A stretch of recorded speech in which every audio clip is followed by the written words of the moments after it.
Assalamualaikum warahmatullahi wabarakatuh. Salam sejahtera untuk kita semua.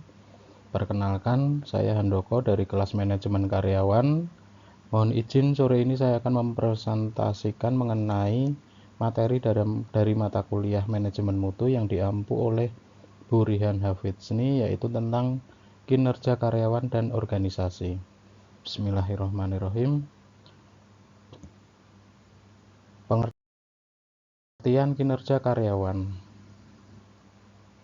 Kinerja karyawan mengacu pada sejauh mana seorang pekerja mencapai tujuan, tugas, dan tanggung jawab yang telah ditetapkan untuknya dalam konteks pekerjaannya.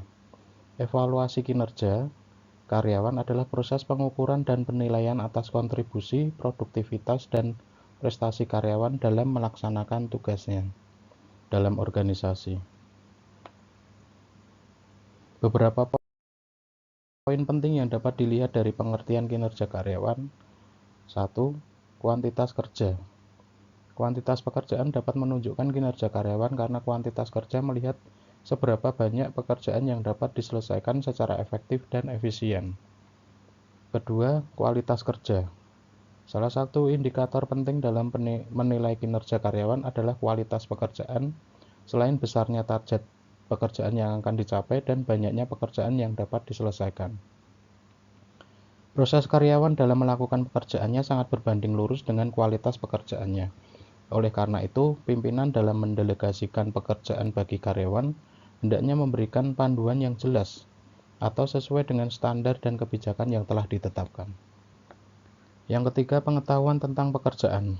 Karyawan harus memiliki pengetahuan dan keahlian karena hal ini sangat berkaitan dengan kinerja mereka di dalam pekerjaan.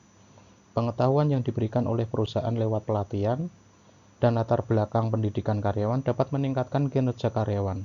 Begitu juga halnya dengan keahlian karyawan, di mana pimpinan memastikan posisi yang ada di dalam perusahaan harus menempatkan karyawan yang sesuai dengan keahliannya.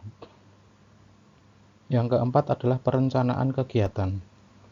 Untuk mencapai target yang telah ditetapkan, maka karyawan maupun pimpinan perusahaan harus mempunyai standar yang bisa disebut dengan perencanaan. Hal ini sangat penting karena karyawan dan pimpinan perusahaan akan sulit mengukur sejauh mana pekerjaan. Yang kelima adalah otoritas wewenang. Prawiro Sentono tahun 99 mengatakan bahwa dalam melakukan suatu kerja yang sesuai dengan kontribusinya yang diperintahkan oleh seorang anggota organisasi kepada anggota lainnya dalam suatu organisasi formal adalah sifat dari suatu komunikasi yang disebut dengan otoritas. Perintah yang dimaksud di sini merujuk kepada apa yang boleh dilakukan dan tidak boleh dilakukan. Berikutnya adalah disiplin.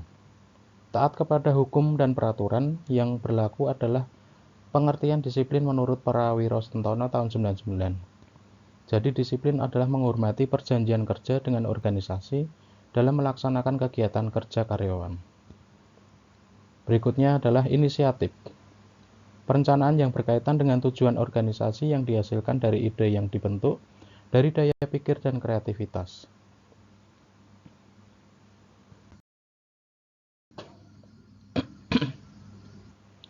Menurut Robin tahun 2006, ada 6 indikator untuk mengukur kinerja karyawan, yaitu yang pertama adalah kualitas kerja. Kesempurnaan tugas terhadap keterampilan dan kemampuan karyawan dan persepsi karyawan terhadap kualitas pekerjaan yang dihasilkan merupakan ukuran dari kualitas kerja. Yang kedua, kuantitas kerja. Jumlah yang dinyatakan dalam unit dan siklus aktivitas yang diselesaikan adalah jumlah yang dihasilkan yang dinyatakan dalam kuantitas. Yang ketiga, ketepatan waktu. Menyelesaikan aktivitas dengan tepat waktu dan memaksimalkan waktu yang ada dengan aktivitas lain. Yang keempat, efektivitas. Menaikkan hasil dari setiap unit dalam penggunaan sumber daya dengan cara memaksimalkan tingkat penggunaan sumber daya organisasi. Yang dimaksud adalah tenaga, uang, bahan baku yang ada. Yang kelima, komitmen. Tingkat di mana seorang karyawan yang dapat menjalankan fungsi kerjanya dan tanggung jawabnya terhadap instansi atau perusahaan disebut dengan komitmen. Seorang karyawan yang telah melaksanakan pekerjaannya dalam suatu organisasi dapat diketahui dan dinilai melalui instrumen penilaian kinerja. Beberapa hal yang menyebabkan pentingnya kinerja adalah: yang pertama, peluang untuk mengembangkan kemampuan kerja semaksimal mungkin merupakan keinginan dari setiap individu yang bekerja. Yang kedua, ketika melaksanakan pekerjaan dengan sebaik mungkin, individu juga ingin mendapatkan prestasi dan penghargaan. Yang ketiga, setiap orang juga ingin mendapatkan penilaian kinerjanya dilakukan dengan cara yang objektif.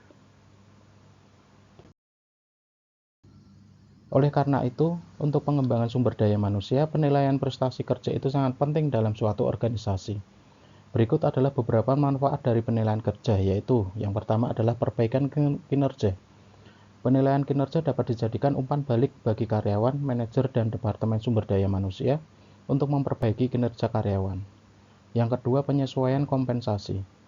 Dalam menentukan kenaikan upah, pemberian bonus, dan berbagai macam bentuk kompensasi, maka penilaian kinerja dapat dijadikan indikator bagi para pengambil keputusan. Yang ketiga, keputusan penempatan. Penilaian kinerja juga dapat dijadikan dasar dalam melakukan promosi, transfer, dan/atau penurunan jabatan. Yang keempat, kebutuhan pelatihan dan pengembangan. Hendaknya setiap karyawan mampu mengembangkan diri karena kinerja yang buruk menunjukkan bahwa karyawan tersebut membutuhkan pelatihan dan pengembangan. Yang kelima, program pengembangan karir. Proses pengambilan keputusan terhadap kekhususan karir dari karyawan dapat dibantu dengan umpan balik dari kinerja. Poin berikutnya adalah penyimpangan proses saving. Kekuatan dan kelemahan proses pengadaan karyawan di dalam suatu organisasi atau perusahaan dapat tercermin dari kinerja yang baik atau buruk. Berikutnya, ketidakakuratan informasi. Rencana SDM, informasi analisis pekerjaan, atau hal-hal yang berhubungan dengan sistem manajemen sumber daya manusia merupakan ukuran dari penilaian kinerja yang buruk. Berikutnya, kesalahan rancangan pekerjaan. Rancangan pekerjaan yang keliru merupakan gejala dari penilaian kinerja yang buruk. Kesempatan kerja yang sama. Keputusan penempatan internal dapat dilaksanakan tanpa adanya perbedaan jika penilaian kinerja dilakukan secara akurat. Yang terakhir adalah tantangan eksternal. Faktor kesehatan, kondisi keuangan merupakan faktor di luar lingkungan kerja yang dapat mempengaruhi penilaian kinerja. Dalam melakukan penilaian kinerja, ada dua metode yang dilakukan, yaitu yang pertama, metode yang menggunakan orientasi waktu yang lalu. Metode ini menggunakan beberapa teknik, antara lain teknik yang menggunakan penilaian kinerja karyawan dari nilai terendah sampai nilai tertinggi. Yang kedua adalah teknik yang menggambarkan karakteristik dan kinerja karyawan. Yang ketiga, teknik yang menilai kinerja karyawan dengan cara meninjau langsung ke lapangan.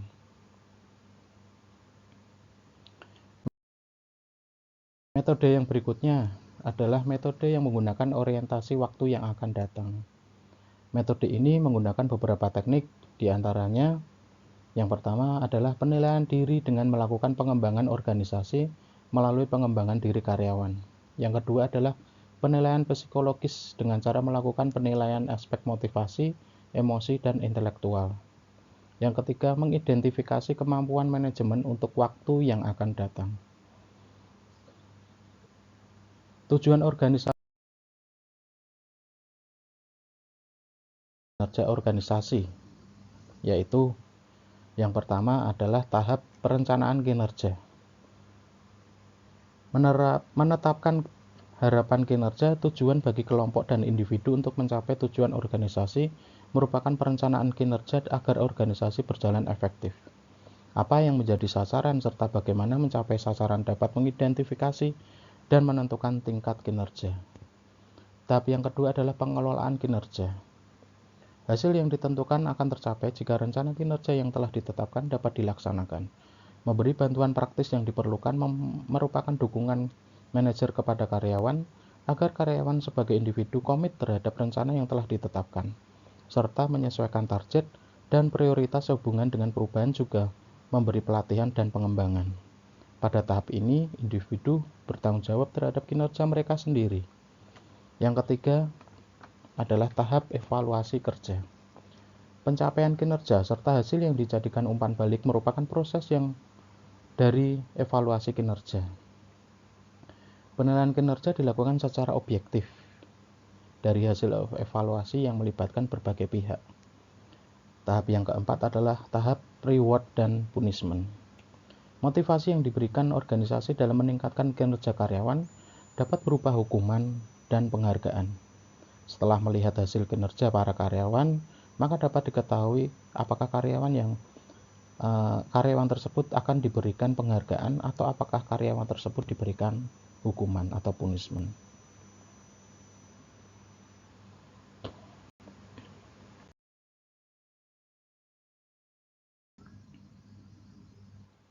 Dalam menetapkan manajemen kinerja, ada beberapa manfaat yang dapat diperoleh, yaitu yang pertama, untuk pencapaian tujuan perusahaan, karyawan diberi kesempatan untuk mengaktualisasikan diri, baik secara individu maupun secara kelompok, guna meningkatkan kinerja. Kedua, produktivitas akan mengalami peningkatan jika kinerja sumber daya manusia juga mengalami peningkatan. Yang ketiga, menyusun program pengembangan dan pelatihan karyawan yang tepat guna untuk mendukung perusahaan sehingga tercipta tenaga kerja yang terampil. Yang keempat, memberi umpan balik dari prestasi yang diperoleh karyawan untuk meningkatkan prestasi dan potensi yang dimiliki sehingga merangsang minat dan pengembangan. Yang kelima, manfaatnya adalah mempererat hubungan atasan dan bawahan dalam proses penilaian prestasi kerja dengan membuka jalur komunikasi dan dialog yang terbuka.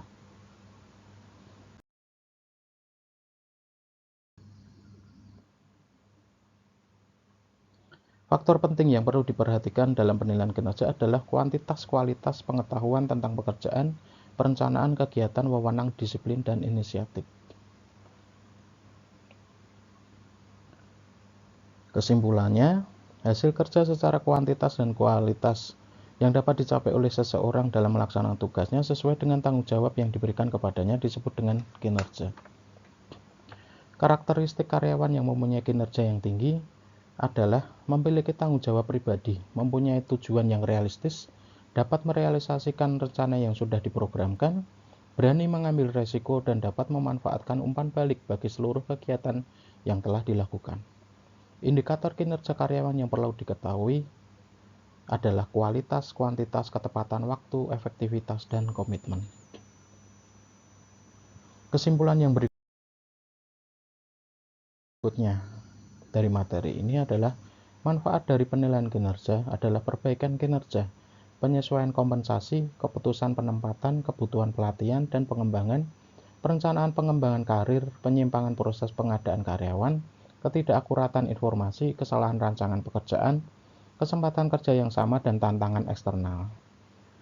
Yang berikutnya, ada dua metode penilaian kinerja yang dapat dilakukan, yaitu dengan metode yang berorientasi waktu yang lalu dan metode yang berorientasi dengan waktu yang akan datang.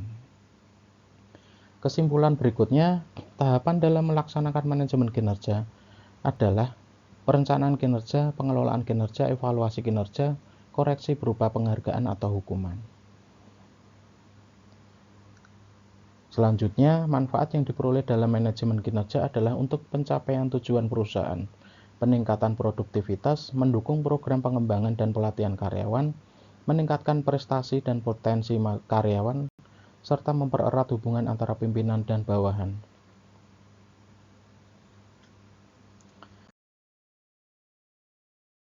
Kesimpulan yang terakhir dalam materi ini adalah kendala yang dihadapi dalam menerapkan manajemen kinerja adalah pimpinan sering tidak cukup waktu untuk menerapkannya, tidak ingin merusak hubungan baik dengan bawahan terkait dengan kinerja bawahan, tidak memahami aspek-aspek penilaian kinerja, dan kurangnya sosialisasi kepada bawahan akan pentingnya kinerja karyawan ini.